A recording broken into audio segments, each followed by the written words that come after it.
Estamos de volta com o Dia a Dia Rural. E vamos ao nosso Conversa Franca.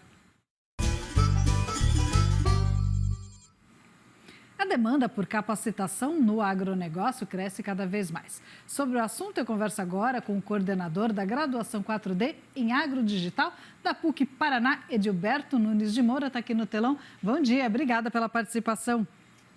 Bom dia.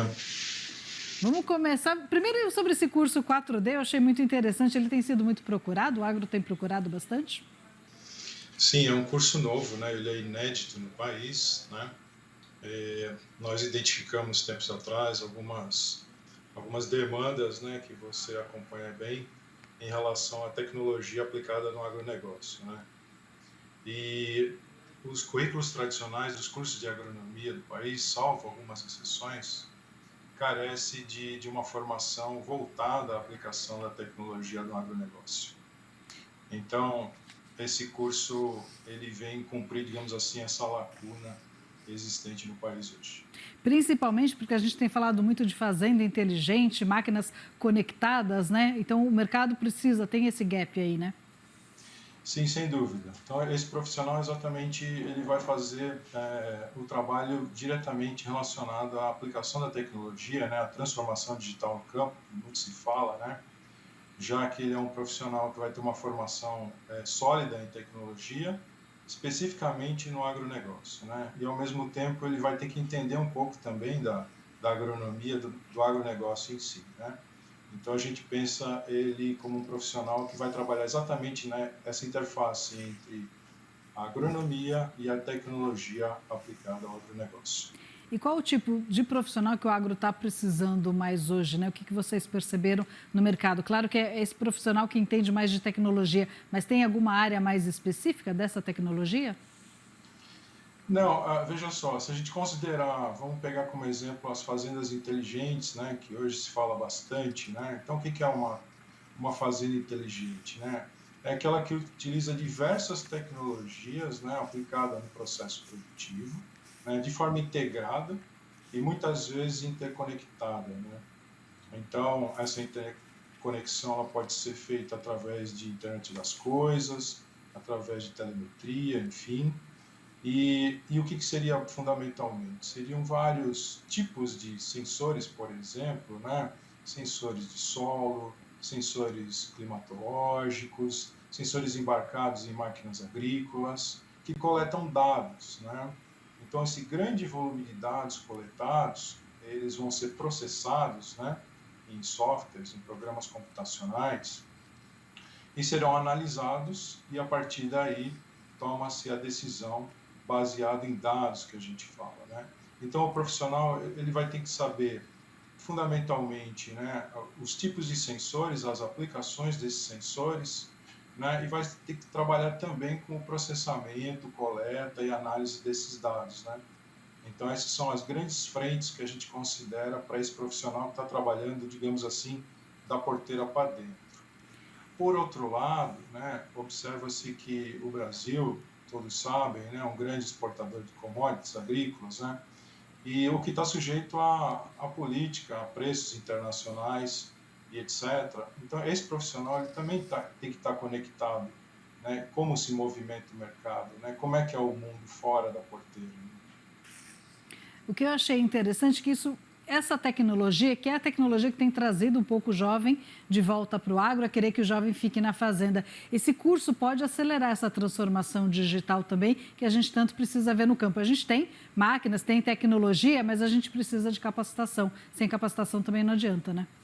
Sem dúvida, né? E você sabe que a tecnologia hoje é um grande aliado na sucessão familiar, porque os agricultores mais tradicionais, né, que não são tão familiarizados assim com a tecnologia, por outro lado, seus filhos e netos já viveram, já nasceram nesse mundo, digamos assim, né? Então, a gente observa isso, né, que o jovem, né, o herdeiro, digamos assim, ele consegue se conectar às atividades da família através da tecnologia. Eu acho que você falou da sucessão, era a minha próxima pergunta em relação aos jovens também, porque aí é uma sucessão bem feita, porque não adianta você ter a sucessão determinar, olha, para o filho, você vai ter que dar sequência no meu negócio quando não tem nada atrativo. Quando você tem algo atrativo, a sucessão fica mais bem feita, né? Ela pode dar certo. Exatamente, esse é o ponto. Agora, com relação a essa questão que você falou da internet das coisas, onde a gente já tem internet das coisas no agro? Porque eu achei interessante isso. Veja só, né, na verdade os sensores, né, que estão embarcados em máquinas, etc., né, eles coletam dados. Esses dados terão que ser transmitidos, né? E essa transmissão, via de regra, é através de internet, né? Quando ele está falando de internet das coisas, né?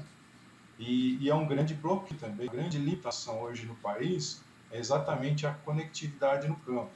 É lógico que a gente sabe que existem muitas alternativas, né? Tem constelações de satélites específicos para a internet que atuam nas regiões mais distantes do país, né? E faz com que o produtor rural ele consiga, né, através de todos esses recursos, né, trazer as informações para dentro do computador dele, né? Então, você me perguntou um exemplo, pode ser considerado exatamente esses sensores embarcados em máquinas, né? E esses dispositivos de agricultura de precisão que fazem, por exemplo, coletas de informações tanto no momento da semeadura como no momento da colheita, né? Que elas são todas, esses sensores eles coletam essas informações da máquina, né, em tempo real e transmite através da internet para o usuário, para o produtor rural, fazer as suas análises, né?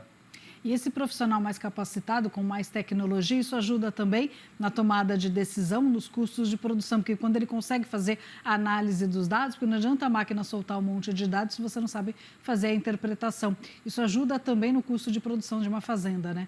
Sim, não só na questão financeira do empreendimento como um todo, na eficiência, né, que a gente diz financeira, como também no meio ambiente, né, nos cuidados com o meio ambiente, né, porque você assim consegue otimizar os seus recursos, né, tanto o uso da água, né, a oferta de água, como o uso de insumos agrícolas, agroquímicos, etc., o que faz com que eu aplique de maneira muito mais eficiente e, consequentemente, eu cause o mínimo de impacto ao meio ambiente, né? E você acha que isso, a sustentabilidade, então, com essa questão de dados e tecnologia veio para ficar? Sem dúvida, é um caminho sem volta. Como é que isso vai ajudar? Como é que essa questão da tecnologia, as novas gerações, podem ajudar a esse produtor que ainda não se atualizou tanto? Como é que isso pode ajudar nesse caminho? Porque as empresas falam muito de ESG, né? Mas na prática a gente ainda precisa ver mais. Como é que você acha que isso pode mudar? Também em relação à visão que os outros países têm da gente. Então, hoje o país, apesar das críticas que a gente tem recebido, né, o país é um exemplo não só de produção agrícola, mas também de cuidados com o meio ambiente, né? Já visto os códigos florestais que a gente tem, né? Todos os cuidados que a gente precisa ter com o meio ambiente, né? Então, além dessa questão tecnológica diretamente relacionada à eficiência da produção, a gente tem que considerar também que existe um movimento bastante grande, né, e já bastante difundido no país, que é o uso de produtos, né, agroquímicos, né? Na verdade, eles não são agroquímicos, são bioinsumos, né? São produtos biológicos que fazem o mesmo papel dos atuais agroquímicos, né? No controle de pragas e doenças. E, obviamente, isso minimiza ainda mais o impacto no meio ambiente. Ah, ótimo, achei ótimo esse curso, né? Espero que venham mais, porque acho que a tecnologia, eu que visito muitas propriedades por aí, eu vejo essa questão de conflitos de gerações, né? Que às vezes o jovem ele precisa mesmo ir para a universidade para trazer essa informação para o pai, e aí com conhecimento fica mais difícil debater, né? Ele conversar com esse pai e fazer com que esse pai aceite a tecnologia na fazenda. Não sei se você tem essa visão, mas é a visão que eu tenho quando eu vejo nas propriedades, esse conflito de gerações.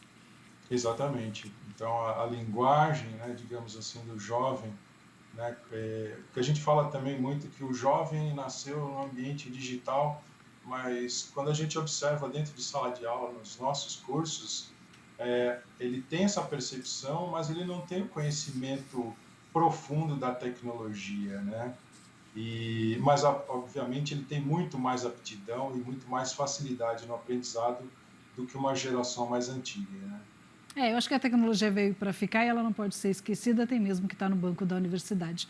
Muitíssimo obrigada pela participação e até a próxima. Até a próxima. Obrigado. Obrigada. Tchau.